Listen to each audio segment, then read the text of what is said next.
Hello बच्चों, NEET VNM chemistry में आप लोगों का बहुत बहुत स्वागत है। तो बहुत ही बढ़िया क्वेश्चन मैंने लेकर आया है।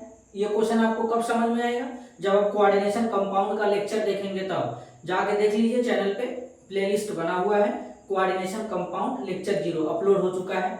तो जैसे जैसे पढ़ेंगे वैसे वैसे उस टाइप का क्वेश्चन भी करेंगे तो ज्यादा क्लैरिटी मिलेगा। क्वेश्चन एनसीईआरटी का है, देखिए ध्यान से समझिएगा। ये क्वेश्चन से रिलेटेड जितने भी टॉपिक है मैंने डिस्कस कर दिया है लेक्चर 0 में। क्लियर है? इसलिए इस क्वेश्चन को सॉल्व कर रहे हैं।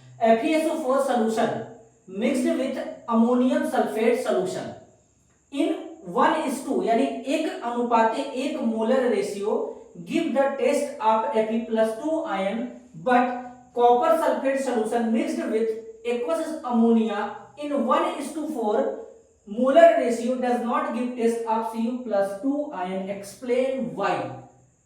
सबसे पहले क्वेश्चन समझा दो क्या कह रहा है आसान भाषा में। ये पता नहीं क्या लिखा है, देखो एकदम आसान भाषा में एनसीईआरटी वाला है क्वेश्चन दिया है। वो पूछ क्या रहा है, कह क्या रहा है ये समझो। वो कह रहा है कि FeSO4 का जो सोल्यूशन है उसको मिक्स करेंगे अमोनियम सल्फेट के साथ में। दोनों का रेशियो कितना होना चाहिए? 1:1 होना चाहिए, 1:1 होना चाहिए।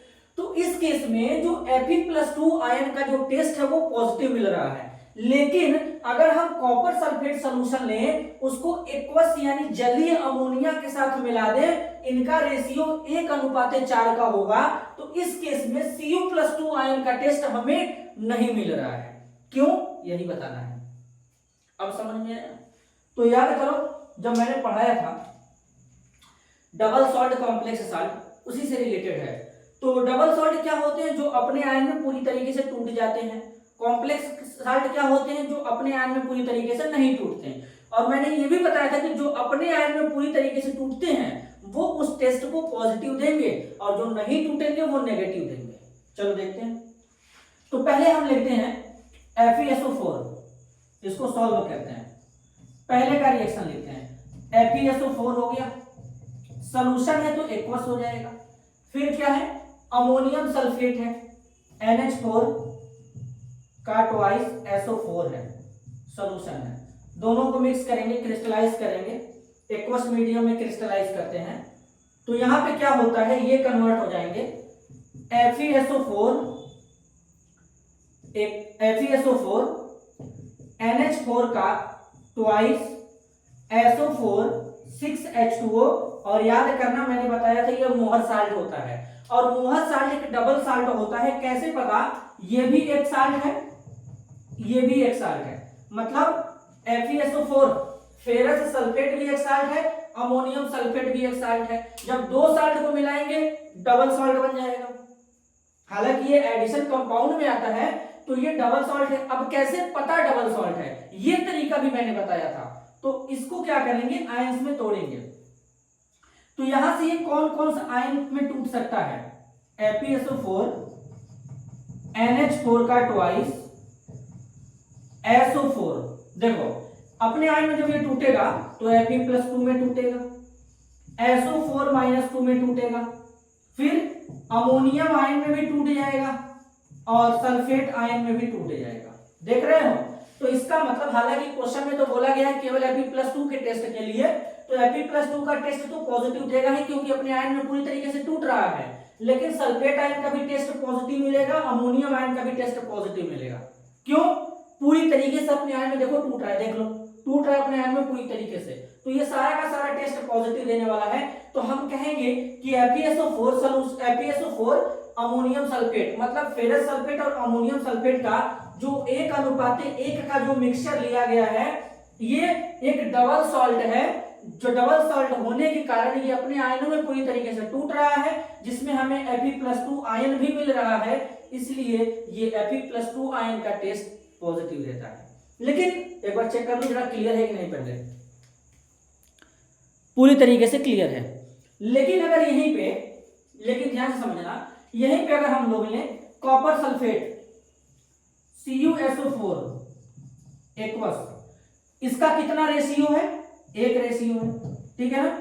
फिर 4:4 मोलर रेशियो किसका लेना है? अमोनिया का। तो +4NH3 ये हो जाएगा एक्वस अमोनिया। और जब ये मिलेंगे भाई साहब तो यहाँ पे बनेगा कॉपर सल्फेट, इस तरीके से हो जाएगा, यहाँ पे हो जाएगा NH3 और यहाँ पे हो जाएगा ये टेट्राएमीन कॉपर सल्फेट बनेगा। और मैंने ये भी बताया था, लेक्चर को देखना तुम लोग को पता चलेगा, मैंने ये भी बताया कि कॉम्प्लेक्स कंपाउंड को इस तरीके के ब्रैकेट में लिखा करते हैं। अब जब ये टेट्राएमीन कॉपर सल्फेट इस तरीके से बना तो इसको बोलते हैं कॉम्प्लेक्स कंपाउंड या इसी को कॉम्प्लेक्स साल्ट कहते हैं। अब जब तुम इस कॉम्प्लेक्स साल्ट को इसके आयन में तोड़ो, जरा तोड़ते हैं, चलो इस कॉम्प्लेक्स साल्ट को इसके आयन में तोड़ते हैं, देखिए टूटता है, चलो तोड़ते हैं। तो यहां पे Cu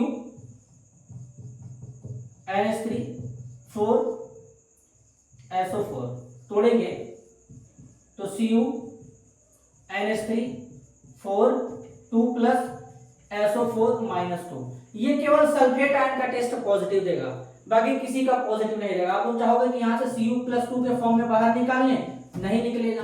क्यों? NH3 Cu+2 के साथ कोऑर्डिनेट बॉन्ड बनाया हुआ है भाई साहब, कोऑर्डिनेट बॉन्ड बना के वहां पे जोड़ लिया है मजबूती के साथ में। अब वहां से तुम Cu+2 आयन को निकालने की कोशिश कर रहे हो, नहीं निकलेगा। तो यही रीजन है कि जब हम लोग 1:4 लेते हैं कॉपर सल्फेट और एक्वस अमोनिया का, तो Cu+2 पॉजिटिव टेस्ट नहीं देता है, क्योंकि ये कॉम्प्लेक्स कंपाउंड है। जहां पे हमारा जो Cu+ होता है, Cu+2 कॉपर, जिसे हम लोग Cu+2 कहते हैं, क्यूप्रिक आयन कहते हैं, ये अमोनिया के द्वारा कोऑर्डिनेट बॉन्ड से जुड़ा होता है, जिसमें हमारा Cu+2 क्या होता है, मेटल आयन होता है जिसे लुईस एसिड कहते हैं। NH3 हमारा लिगेंड है जिसे हम लोग क्या कहते हैं, लुईस बेस कहते हैं, जबकि डबल साल्ट में ऐसा कोई कॉन्सेप्ट होता नहीं है। तो इस तरीके से इसका ये प्रॉपर एक्सप्लेनेशन होगा। अगर ये एक्सप्लेनेशन देने का तरीका पसंद आया होगा तो वीडियो को लाइक करना, ज्यादा से ज्यादा लोगों तक शेयर करना। मिलते हैं अगले वीडियो में, तब तक के लिए धन्यवाद, नमस्कार।